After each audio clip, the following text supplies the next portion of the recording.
여기 한국어를 사용하고 있는 일본인 여학생들이 있습니다. 한국의 트로트도 따라 부르면서 즐겁게 대화를 하고 있는데요. 선생님께 걸려서 혼이 날까봐 급히 한국어 사용을 멈추지만 이미 들켜버렸고 한국어를 사용했다는 이유로 혼이 나고 있습니다. 과연 일본에서는 무슨 일이 일어나고 있는 것일까요? 안녕하세요. 저는 한국을 너무 사랑하는 일본인 유미입니다. 저뿐만 아니고 저와 친한 친구들은 전부 한국에 흠뻑 빠져 있죠. 사실 저와 친한 친구들이 빠져 있다기보다는 한국어를 공부하던 친구들끼리 친해져서 함께 어울리게 된 것이죠. 저는 한국의 드라마를 보다가 한국이라는 나라에 관심을 가지게 되었고 한국의 도시나 한국인에 대한 강력한 동경을 느꼈습니다. 제 친구들은 K-팝을 통해서 한국을 사랑하게 된 경우가 많고 며칠 전에 가족들과 한국 여행을 다녀온 하루코가 한국에 대한 엄청난 이야기들을 해주면서 한국을 못 가본 저희의 가슴에 불을 지르고 말았죠. 하루코의 말에 따르면 한국인들은 전부 키가 크고 잘생긴 데다가 전부 친절하고 웃음이 많아서 누굴 만나도 즐거웠다고 하더라고요. 심지어 한국의 모든 시설은 전부 최첨단이기 때문에 일본처럼 낡은 모습은 좀처럼 찾아보기 힘들다고 했어요. 사실 일본의 시설이 낡았다고 생각한 적이 없는데 한국에 다녀오면 일본이 얼마나 구닥다리 나라인지 깨달을 것이라고 하더라고요. 심지어 일본인에게 호의적인 편이라서 다행이라는 말을 하는데 저희는 정말 안도의 한숨을 내쉴 수밖에 없었습니다. 일본은 한국을 강제로 점령한 역사를 지닌 데다가 한국 입장에서는 수많은 것들을 빼앗고 수탈한 최악의 나라가 일본일 텐데 그런 기색 하나도 없이 정말 잘 대해줬다는 것에 감사하다고 하더라고요. 물론 일본에서는 한국은 일본에게 감사해야 한다는 의견이 지배적이고 저희 학교 역사 선생님 또한 한국이 일본 덕분에 성장했고 한국의 독도는 일본의 땅이라는 말을 하고 있지만 저희는 전부 그 사실에 대해서 알고 있거든요. 저와 친구들은 한국어를 공부하면서 한국과 일본의 역사에 대해서 찾아보았고 일본과 한국의 역사인식이 많은 차이가 있다는 것을 알게 되었죠. 특히 일본에서 주장하는 것들은 전부 침략을 정당화하려는 내용이었기에 한국에서 주장하는 것이 사실이라고 믿게 되었습니다. 사실 곰곰이 생각해보면 맞은 사람이 진실을 알고 있는 경우가 많고 때린 사람은 때린 이유에 대한 정당성을 부여하려는 경우가 많잖아요. 한국과 일본도 다를 것이 없다고 생각했고 저희는 수업이 끝나고 쉬는 시간에 한국어로 이야기를 나누고 있었습니다. 그런데 그때 저희는 역사 선생님께 한국어 사용하는 것을 들키게 되었어요. 저희는 당연히 큰 문제가 없을 거라고 생각을 했지만 그런 후진국의 언어를 뭐하러 배우냐며 크게 혼이 났고 한국처럼 일본에게 감사할 줄 모르는 나라의 언어는 평생 공부할 필요가 없다며 교무실로 끌려가게 되었습니다. 그리고 한국어를 공부한 이유에 대해서 말씀을 드려야만 했어요.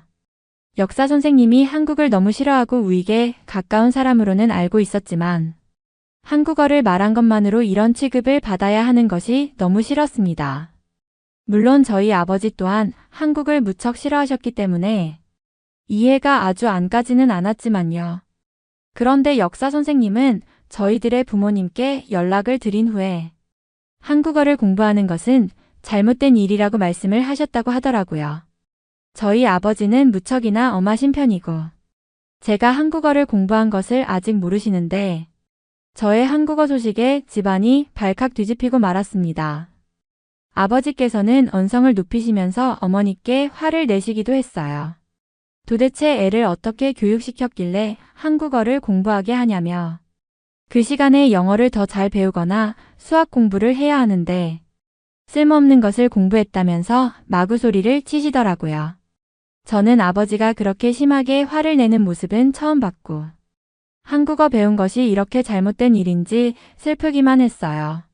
어머니는 한국어가 요즘 대세 언어인데 나중에 한국어를 몰라서 바보가 되면 어쩔 거냐며 오히려 제 편을 들어주시더라고요.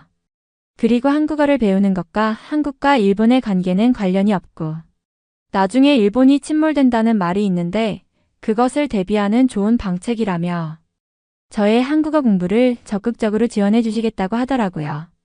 심지어는 다음에는 한국으로 가족여행을 가자고 아버지를 설득했죠. 어머니는 아버지보다 연상이시기 때문에 아버지의 말이 때로는 어머니를 못 이길 때가 있는데 이번이 바로 그런 때인 것 같아서 너무 다행이었습니다. 아버지는 그런 나라에 가서 뭘 보고 오냐며 괜히 뭘 잘못 먹고 배탈이나 나서 올 것이 뻔하다며 말씀하셨지만 며칠 전에 여자가 나오는 술집에 다녀온 것을 어머니께 걸렸기 때문에 어머니의 힘이 강한 상황이어서 꼼짝 못하시는 것 같더라고요.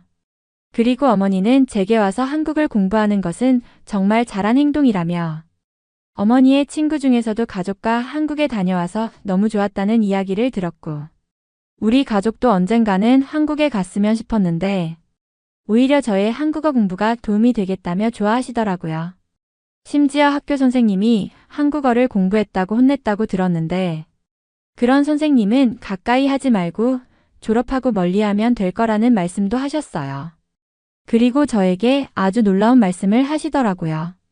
한국에서 요즘 트로트가 대세이고 엄마 친구들 사이에서 그런 한국 노래를 듣는다며 저에게 똑똑한 여자 등 몇 개의 트로트를 소개해 주셨습니다. 저도 들어보니 정말 흥미로운 노래들이었고 일반적인 노래들과는 전혀 다르지만 너무 좋아서 계속 따라 부르게 되더라고요. 학교에 가서 친구들에게 알려주니 함께 부르며 놀았고 한국인이지만 일본 노래를 부르는 개은숙의 노래를 듣게 되면서 더욱 한국의 전통 가요에도 관심이 가기 시작했습니다. 다음 날 학교에서 쉬는 시간이 되자 저와 친구들은 또다시 모여 트로트를 부르며 즐거운 시간을 보내고 있었습니다. 이번엔 친구들이 저희 어머니께서 알려주신 노래를 따라 부르기 시작했어요. 특히 똑똑한 여자와 같은 노래는 멜로디가 신나고 가사가 재미있어서 금방 따라 부르며 크게 웃었습니다. 한국 노래의 매력에 빠진 우리는 노래에 맞춰 춤도 추기 시작했고 마치 작은 콘서트를 연 것처럼 교실이 떠들썩해졌습니다. 그런데 그때 문이 쾅 하고 열리며 역사 선생님이 들어오셨습니다. 저희를 노려보며 소리치셨어요. 또 한국어로 떠드는 거냐? 이번엔 노래까지 부르는 거냐? 도대체 너희는 왜 이렇게 문제를 만드는 거냐? 우리는 순간 얼어붙었습니다. 하지만 곧이어 선생님은 교무실로 저희를 데려갔고 그곳에서 이전보다 더 심하게 혼을 내기 시작했어요. 한국어를 배우는 것도 모자라 이제는 한국 노래까지 부르다니. 너희는 일본 학생이다. 일본 학생답게 행동해야 하지 않겠니? 왜 하필 한국 같은 후진국에 빠져서 이런 소란을 피우는 거야? 저는 이 말을 듣고 너무나 화가 났습니다.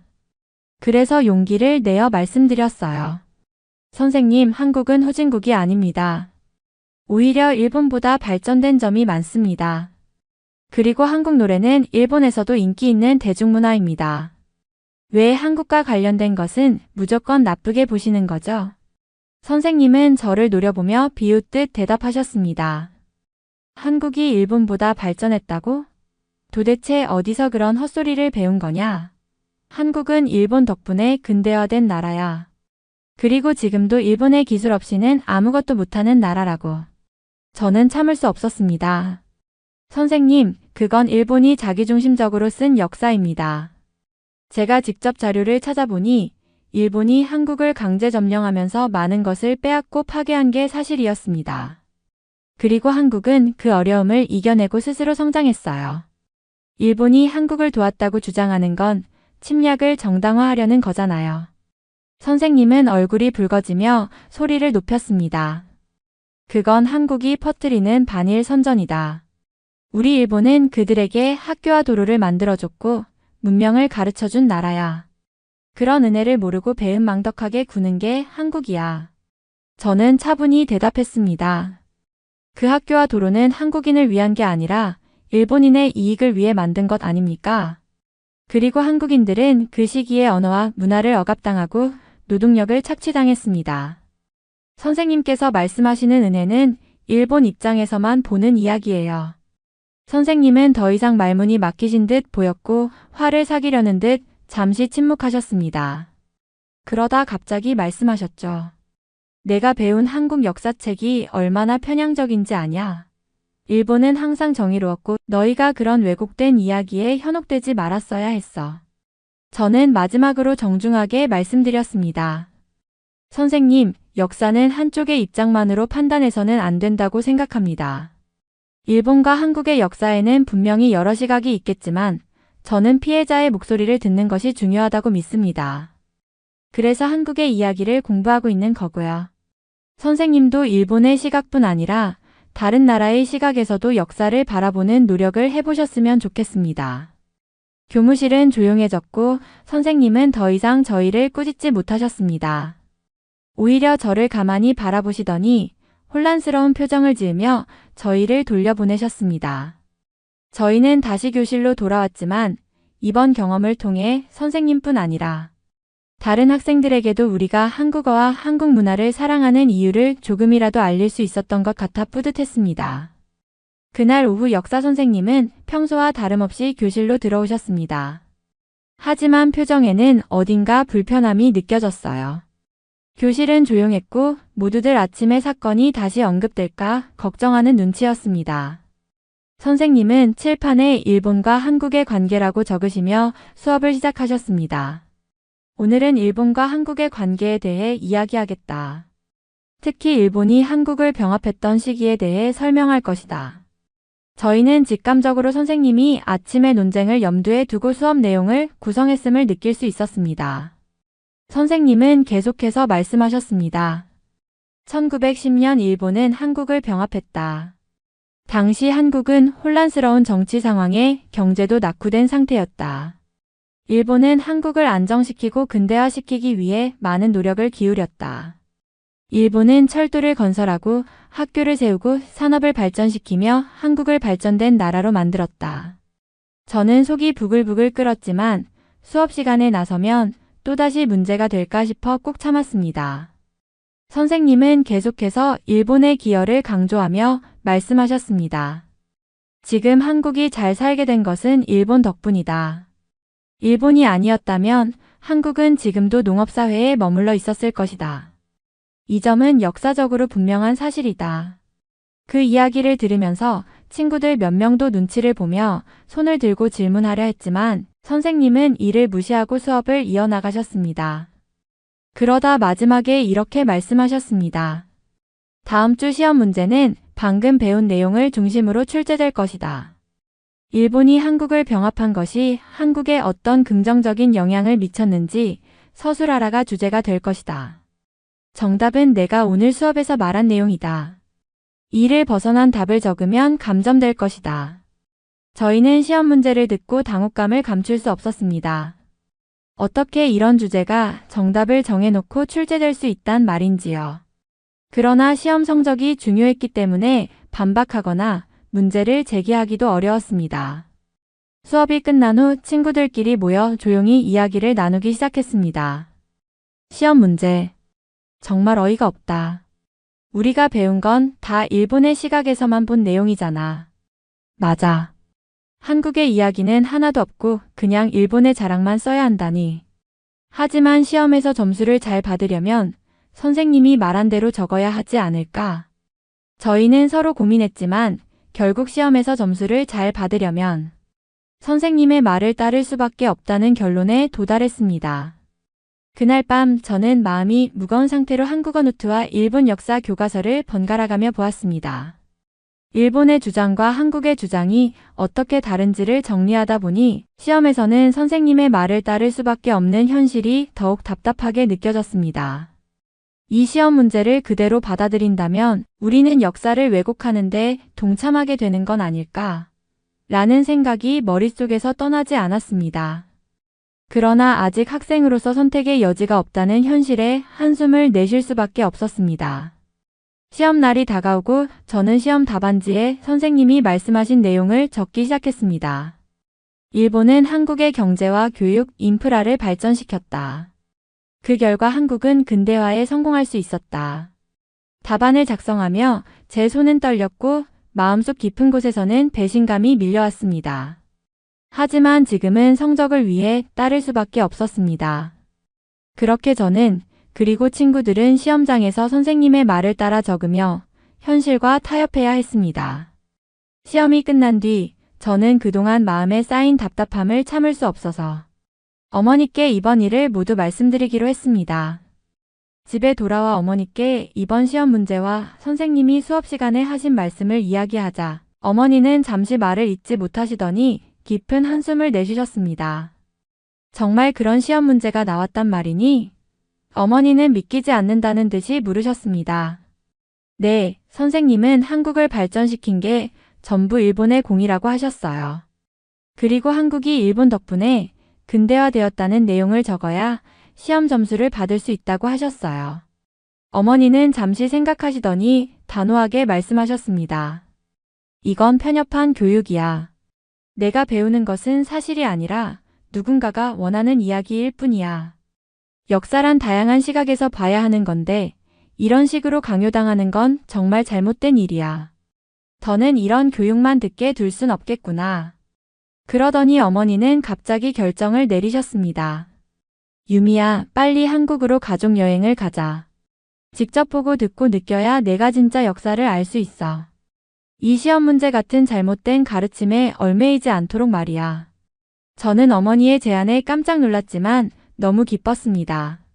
하지만 문제는 아버지였습니다. 어머니가 가족여행 이야기를 꺼내자 아버지는 불쾌한 표정을 지으며 고개를 저으셨습니다. 또 그 나라 이야기야? 대체 왜 그런 나라에 가려고 하는 건데? 역사 선생님이 하는 말이 맞아.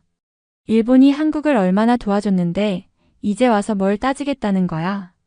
어머니는 아버지를 설득하려 했지만 아버지는 고개를 저으며 목소리를 높였습니다. 그 나라 사람들은 은혜를 모르는 배은망덕한 사람들이야. 우리가 그들을 위해 얼마나 노력했는데 이제 와서 다 일본 탓이라며 억울하다고 소리치는 게 말이 되냐고. 저는 아버지의 말을 들으며 속이 상했지만 차마 대놓고 반박하지 못했습니다. 어머니는 차분하게 말씀하셨습니다. 여보, 우리가 직접 가서 보고 느끼지 않으면 그저 남의 말만 듣고 판단하게 될 거예요. 유미가 한국에 관심을 가지게 된 건 나쁜 일이 아니에요. 오히려 다른 문화를 배우고 이해하려는 건 칭찬받아야 할 일이죠. 그리고 우리도 진실을 알아야 하지 않겠어요? 아버지는 여전히 탐탁지 않은 표정이었지만 어머니의 단호한 태도에 더 이상 큰 소리를 치지 못했습니다. 결국 어머니가 여행 준비를 주도하며 일정을 잡기 시작하셨습니다. 그날 밤 저는 어머니께 다시 한번 감사드렸습니다. 어머니, 정말 감사합니다. 제가 한국에 갈 수 있다니 믿기지 않아요. 어머니는 미소를 지으며 말씀하셨습니다. 유미야, 역사는 누가 옳고 그르다를 단순히 판단하는 게 아니란다. 직접 보고 느끼면서 내가 스스로 판단해. 그게 더 중요한 일이야. 저는 어머니의 말씀이 너무나도 고마웠고 한국에서 무엇을 배우고 느낄 수 있을지 기대하며 설레는 마음으로 여행을 준비하기 시작했습니다. 여행 준비가 시작되자 아버지는 내내 투덜거리며 불만을 표출하셨습니다. 도대체 왜 그런 나라에 가야 하는 건지 모르겠어. 무슨 좋은 게 있다고. 그러면서도 막상 준비는 꼼꼼히 하셨습니다. 아버지는 약상자를 꺼내 각종 상비약을 챙기기 시작했습니다. 두통약, 소화제, 심지어 설사약까지 종류별로 넣으면서 말씀하셨습니다. 한국 음식은 뭐가 들어갔는지 모를 때가 많다더라. 괜히 먹고 탈이라도 나면 어쩌려고 그래. 이건 꼭 챙겨야 해. 제가 옆에서 한국 음식이 맛있다고 하던데요. 라고 조심스레 말하자 아버지는 코웃음을 치셨습니다. 맛있는 게 중요한 게 아니야. 안전해야지. 일본 음식처럼 위생적이지 않을 수도 있어. 그 말을 듣고 어머니는 피식 웃으시더니 말했습니다. 여보, 일본 음식도 전 세계 사람들이 처음엔 낯설어 했잖아요. 한국 음식도 마찬가지예요. 직접 먹어보면 생각이 달라질걸요. 아버지는 여전히 못마땅한 표정을 지었지만 결국 말을 삼키며 챙기던 약 상자를 정리하셨습니다. 그러고는 여행 가방에 일본 간식을 잔뜩 넣기 시작하셨습니다. 한국 가서 먹을 게 입에 안 맞으면 어쩌려고 그래. 이건 꼭 필요할 거야. 어머니와 저는 그런 아버지를 보며 살짝 웃음을 참았습니다. 저와 어머니는 일본 음식보다 더 다양한 맛과 경험을 제공할 한국 음식을 기대하고 있었거든요. 어머니는 저와 함께 인터넷으로 한국의 맛집을 찾아보며 말씀하셨습니다. 유미야, 이 집은 하루코가 말했던 곳이네. 여기서 비빔밥을 먹어봐야 한대. 어머니, 여기 한국의 전통 찻집도 있어요. 꼭 가보고 싶어요. 우리는 마치 탐험가가 된 것처럼 한국의 곳곳을 공부하며 설렘을 키워갔습니다. 반면 아버지는 그런 우리를 보며 못마땅한 얼굴로 중얼거리셨습니다. 그렇게 기대하지 마. 막상 가보면 별거 아닐 거야. 일본만큼 깨끗하고 편리한 나라는 없어. 어머니는 그 말을 듣고도 미소를 지으며 대꾸하셨습니다. 여보, 깨끗한 건 일본이 훌륭하지만 한국은 또 다른 매력이 있을 거예요. 여기도 가보면 일본과 다른 좋은 점을 많이 발견할 수 있을 거예요. 유미도 한국의 미래를 보고 싶어 하는 거고요. 저는 어머니의 말에 고개를 끄덕이며 말했습니다. 맞아요, 아버지. 한국은 정말 놀라운 발전을 이뤘대요. 하루코도 일본보다 더 현대적인 시설이 많았다고 했잖아요. 아버지는 여전히 믿을 수 없다는 표정으로 고개를 저으셨지만 더는 큰 소리로 반박하지 않으셨습니다. 그리고 마침내 여행 당일이 되었습니다. 아버지는 약상자와 간식 가방을 들고 투덜거리셨고 어머니와 저는 여행 가방과 카메라를 챙기며 밝은 표정으로 공항으로 향했습니다. 한국에 가면 어떤 걸 가장 먼저 보고 싶니, 유미야? 어머니가 물으셨습니다. 저는 서울의 전통과 현대가 어우러진 풍경을 보고 싶어요. 그리고 한국 사람들과 직접 대화하면서 제가 배운 한국어를 써보고 싶어요. 그 말을 들은 아버지는 뒤에서 한마디 하셨습니다. 말 조심해라. 괜히 말 실수해서 창피당하지 말고. 저는 속으로 웃으며 생각했습니다. 아버지가 뭐라고 하셔도 이번 여행은 분명 아버지도 마음을 바꾸는 계기가 될 거야.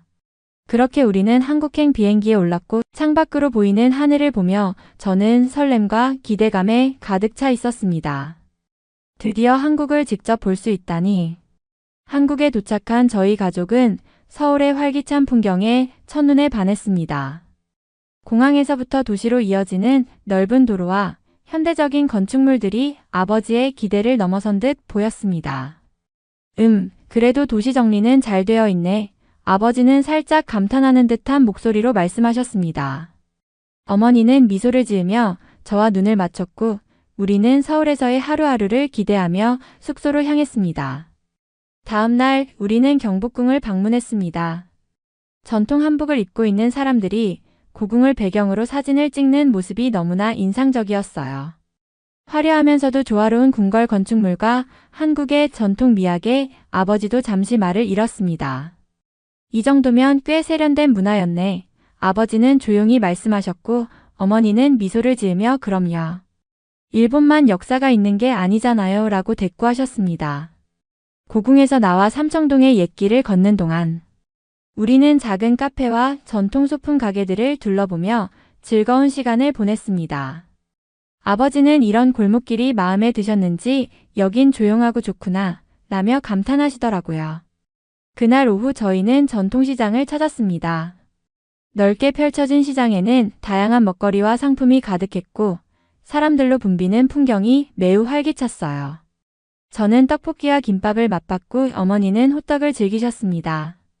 그런데 놀랍게도 아버지가 저건 뭐야? 라며 떡집 앞에서 발걸음을 멈추셨습니다. 아, 시루떡이네요. 저는 설명드리며 작은 조각을 권했습니다. 아버지는 떡을 한 입 드시더니 갑자기 눈이 반짝이며 말했습니다. 이거 맛있네. 나 이거 마음에 든다. 그 후로 아버지는 시장 내내 떡집마다 들르시며 시루떡을 계속 구매하시더라고요. 아버지, 이제 그만 사도 될 것 같은데요? 제가 말했지만 아버지는 고개를 저으며 말씀하셨습니다. 이런 떡은 일본에서는 못 보잖아. 여행 중에 많이 먹어둬야지. 다음 날 저희는 국립중앙박물관을 방문했습니다. 한국의 오랜 역사와 문화유산을 접하면서 저는 물론이고 어머니도 감탄을 금치 못했습니다. 아버지도 조용히 유물을 관찰하며 뭔가 깨달으신 듯한 표정을 짓고 계셨어요. 한국이 생각보다 오래된 역사를 가지고 있구나. 이런 건 학교에서 안 배웠었는데 아버지가 중얼거리셨습니다. 그러니까 직접 와보길 잘했죠. 어머니가 흐뭇하게 말씀하셨습니다. 그리고 오후에는 서울의 고층 빌딩들과 전망대를 찾았습니다. 롯데월드타워의 전망대에서 바라본 서울의 전경은 정말 말로 표현하기 어려울 정도로 아름다웠습니다. 이 정도 높이는 일본에서도 드물지 아버지는 창문 밖을 바라보며 감탄을 금치 못하셨습니다. 그래도 이런 도시는 좀 불편하지 않나? 라며 애써 부정적으로 말하려 했지만 표정은 마치 감탄을 삼키려는 모습이 역력했어요. 여행이 계속될수록 아버지의 시루떡 사랑은 더 깊어졌습니다. 어디를 가든 떡집만 보이면 들르셔서 떡을 사셨고 심지어 호텔로 돌아와서도 시루떡을 드시는 모습을 보며 어머니와 저는 웃음을 참을 수 없었습니다. 아버지, 한국 음식은 위생적으로 문제가 있다면서요? 떡은 잘 드시네요. 제가 장난스럽게 말하자 아버지는 헛기침을 하시며 대답하셨습니다. 떡은 예외야. 이건 괜찮은 것 같아. 어머니는 저를 보며 웃으시더니 말씀하셨습니다. 유미야, 내 아버지도 이제 한국의 매력을 조금씩 인정하시는 것 같아. 이대로라면 더 많은 걸 좋아하게 될지도 모르겠네. 저는 어머니의 말을 들으며 고개를 끄덕였습니다. 이번 여행은 우리 가족 모두에게 잊지 못할 특별한 경험을 안겨주고 있었으니까요. 한국에서의 교통수단 체험도 저희 가족에게는 새로운 경험이었습니다. 서울의 지하철은 깔끔하고 체계적이어서 어머니가 매우 좋아하셨지만 아버지는 지하철보다 택시를 선호하셨습니다. 처음으로 한국 택시를 타게 된 건 시장에서 숙소로 돌아갈 때였어요. 아버지가 짐이 많으니 택시가 낫겠다며 택시를 잡으셨죠. 택시에 올라타자마자 아버지는 깜짝 놀라셨습니다. 이거 일본 택시보다 훨씬 새 차네. 안도 넓고 냄새도 안 나고 깔끔하잖아. 어머니도 그러게요. 공간도 넉넉해서 편하네요. 라며 만족하셨습니다. 택시기사님은 친절하게 목적지를 물어보셨고 어설픈 한국어로 대답하는 제가 기사님과 대화를 시도하자 아버지는 굳이 말 걸 필요 없어 라며 은근히 긴장하셨지만 기사님이 상냥하게 응대해 주시자 조금씩 마음이 풀리신 듯 했습니다. 숙소에 도착하고 나서 택시 요금을 확인한 아버지는 또 한 번 놀라셨습니다. 이 정도 거리면 일본에서는 요금이 2배는 나올 텐데 저와 어머니는 웃으며 대답했습니다. 그러니까 한국에서는 택시를 자주 타도 부담이 안 된대요. 편하고 저렴하잖아요. 아버지는 고개를 끄덕이며 나쁘지 않네 라고 말씀하셨습니다. 그 이후로 저희 가족은 택시를 자주 이용하게 되었습니다. 고궁이나 시장 같은 관광지를 다니는 동안에도 아버지는 지하철이나 버스는 복잡해서 싫다며 택시를 더 선호하셨습니다. 이 정도 요금이면 일본에서도 이렇게 다녔으면 좋겠네. 아버지는 택시 안에서 가끔씩 혼잣말을 하셨고 어머니는 그러게요. 일본 택시는 좁고 비싼데 여기는 편하죠? 라며 미소를 지으셨습니다. 택시를 이용하면서 아버지는 한국의 서비스와 시설에 대한 인식이 조금씩 바뀌기 시작하셨습니다. 이 나라가 생각보다 체계적으로 잘 되어 있네. 일본보다 못한 줄 알았는데 적어도 교통은 훌륭하구만. 아버지가 말하자 어머니는 그러니까 자꾸 투덜대지 마시고 좀 즐겨보세요 라며 답하셨습니다. 여행 막바지에 이르러 아버지는 여전히 시루떡을 손에서 놓지 않으셨지만 한국의 택시 서비스도 높이 평가하셨습니다. 뭐 이렇게 편리한 교통과 괜찮은 음식이 있으니 이 나라에도 장점이 없진 않네 라고 말씀하셨지만 저와 어머니는 그런 말조차 한국에 대해 긍정적인 마음이 생기신 증거라며 속으로 웃었습니다. 저희 가족의 한국 여행은 점점 더 즐거운 방향으로 흘러가고 있었고 아버지의 마음에도 작은 변화의 씨앗이 심어진 듯 했습니다. 한국 여행은 정말 놀라움의 연속이었습니다. 가족 모두에게 새로운 시각을 열어준 시간이었죠. 특히 저와 어머니는 한국의 발전된 모습에 감탄을 금치 못했습니다. 아버지도 처음에는 불만이 많으셨지만 시간이 지날수록 한국의 장점을 조금씩 인정하기 시작하셨습니다. 한국에서는 정말 많은 것들이 편리하고 새로웠습니다. 호텔에서는 초고속 인터넷이 무료로 제공되어 동영상을 고화질로 보더라도 끊김이 없었어요. 스마트폰 하나만 있으면 어디서든 데이터를 빠르게 사용할 수 있었죠. 어머니는 일본에서는 와이파이가 무료인 곳도 잘 없는데 여긴 정말 편리하다며 감탄하셨습니다. 또한 서울 곳곳의 건물들은 현대적이면서도 세련되었고 고궁과 같은 역사적인 장소도 완벽하게 보존되어 있어 옛것과 새것이 아름답게 조화를 이루고 있었습니다. 어머니는 일본은 낡은 건물은 많아도 이렇게 관리가 잘 된 곳이 적은 것 같다며 부러워하셨습니다. 대중교통도 훌륭했어요. 지하철은 시간도 정확했고 모든 것이 디지털화되어 있었으며 일본에서는 볼 수 없는 깔끔한 환경이 인상 깊었습니다. 저는 종종 역사 선생님이 하시던 말이 얼마나 틀렸는지 여행 내내 떠올리며 웃음이 나기도 했습니다. 여행이 끝나고 일본으로 돌아오자 한국에서 느꼈던 편리함이 그리워졌습니다. 공항에서 집으로 돌아오는 길에 인터넷 속도가 갑자기 느려지는 것을 느꼈고